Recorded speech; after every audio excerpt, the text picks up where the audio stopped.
දැන් ඔය දිග කොට ගැන කියනකොට අර මම දැක්ක මොකෙද්ද හාල්පාරුවෙක් ටියුෂන් කරන එකෙක් හරි දාලා තියෙනවා ලංකාවෙලු ග්‍රැවිටි එක අඩුම අර ග්‍රැවිටි මැප් එක බලපුවාම ලංකාවේනේ ග්‍රැවිටි අඩුයි කියලා කියන්නේ ඒවත් හරිද වැරදිද කියන අපි දන්නේ නැහැ. ඒත් ලංකාවේ ග්‍රැවිටි එක අඩු නිසා මෙහි බුද්ධිමත්තු වැඩිලු. ඒකට හේතුව වෙන රටවල අර ග්‍රැවිටේෂනල් ෆෝසස් වැඩි හින්දා මොලේ වර්ධනය වෙන්නේ මෙහෙමලු. ග්‍රැවිටි එකට. බරට පල්ලහැට මොලේ යදිනවලු. ලංකාවේ මොලේ වර්ධනය වෙන්නේ හරහටලු.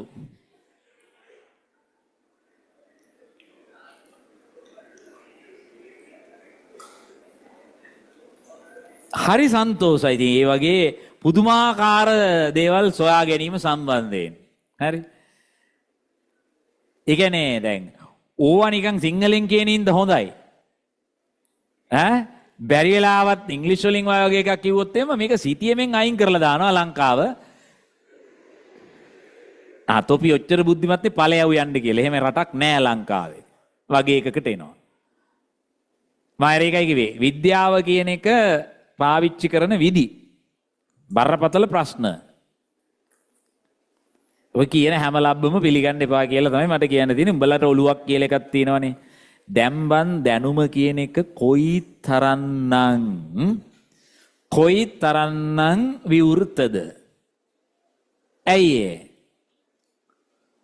ඔයාලට කොයිතරම් AI models තියනවද යූස් කරන්න පුළුවන්? ලොකු දේවල් ඕනේ නැහැ. මේ දවස්වල නාර ජෙමිනයි පොඩ්ඩක් පිස්සු කෙලිනවා. හරි? නැත්නම් ජෙමිනයි යූස් කරන්න. chat GPT පුළුවන්. chat GPT paid version එක තියෙනවා නම් ඉතා හොඳයි. එහෙම නැත්නම් ඔය perplexity කියලා තියෙනවා පැකේජ් එකක් ඔක්කොම ටික තියෙන. සාමාන්‍යයෙන් ඩොලර් 3කට ගන්න පුළුවන් අවුරුද්දේ ලයිසන් එක. ඩොලර් 200 හරි perplexity ලයිසන් කී එක මම දැන් ගොඩක් කල් පාවිච්චි කරනවා. හරි ඩොලර් 3.710කට මම ගත්තේ. සම්පූර්ණ මුළු පැකේජ් එකම තියෙනවා. ඒ කියන්නේ බල්ක් බයි කරලා කී එක විකිනනු වෙනම ඉන්නවා. ඔය ගේමින් සයිට් වල ඉන්නවා. ඒ ගේමින් සයිට් වල තියෙනවානේ කී එක රිලීස් කරනවානේ. ඒ එක එකව තියෙනවා. ඉතින් කියන්නේ නැහැ මොනවද කියලා හොයලා බලලා ගන්න පුළුවන්. හරි. ඒ කියන්නේ අන්තර්ජාලය කියන එක පාවිච්චි කරන්න. උඹලා අන්තර්ජාලය ලංකාවෙම පාවිච්චි කරන්න ඉතින් නේද? අනාගත ජීවිතය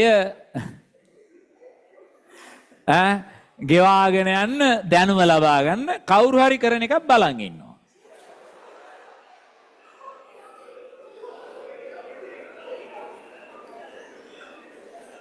ඉතින් ඇත්ත කතා කරන්න බෑ. උඹලගේ වයස අපිත් පව් කරලා ඇවිල්ලා තියෙනවා. උඹලා වගේ උන්ට මම අවුරුදු ගානක් තිස්සේ උගන්වලා තියෙනවා. අපේ ගෙදරත් උඹලගේ වයසට වැඩි වුණුත් ඉන්නවා ඊට පල්ලෑ වුණුත් ඉන්නවා. ඉතින් මම ළමයි හොඳට අඳුරනවා. ඉතින් ඒක හැටි. හරි කමක් නැහැ. මං කියන්නේ ඒ වුණාට ඔකේ කතාව මෙන්න මේකයි. ලංකාවේ බහුතරයේ ඔය අන්තර්ජාලය පාවිච්චි කරන්නේ කිසිම වැදගත් දෙයකට නෙමෙයිනේ. එක්කෝ සෝෂල් මීඩියා වල වැළලෙන්න.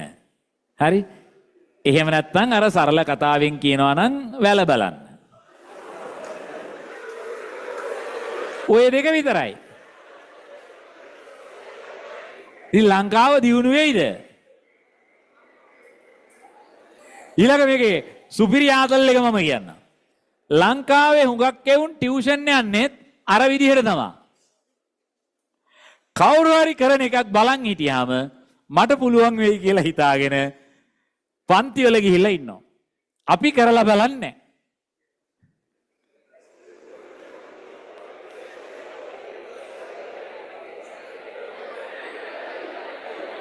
ඒතර පන්තියක තියෙන දැන් උඹලට ඔය දැන් අභ්‍යාසමාලා එහෙම දෙනවනේ කරනවද? කරනවා. එනම් කවන්න නැහැ ඉතින්. කරනවා නම් හොඳයි. හුඟක් උන් ඕවා පරිසම් කරලා තියාගන්නවා. ඒ කියන්නේ ලංකාවේ දර්ශීය ශිෂ්‍යයා ප්‍රෙෂයි එකේ තියරි පන්ති වලට ගිහිල්ලා අර ටියුට් ටික එකතු කරගන්නවානේ. ඊට පස්සේ ඊළඟ රිවිෂන් වලට ගිහිල්ලා ප්‍රශ්න ටික එකතු කරගන්නවා. ඔන්න ඔය වගේ එකතු කර ගැනීමේ එකකනේ ඉන්නේ. එහෙම නැතුව මේව වැඩ කරවල්ලා. කවුරු මොනවා කරත් ඔයාලා කළනේ නැත්තම් කවදාවත් අමුන්ට මුකුත් පුළුවන් වෙන්නේ නැහැ. නේද? අපි ගිහලා පන්තිය බලමු. මට සිරි සර්ට පුළුවන් වෙනවා ගණන් හදන්න. එහෙම බලන් ඉඳලා වැඩක් නැහැ. උඹලා පුළුවන් කරගනින්න.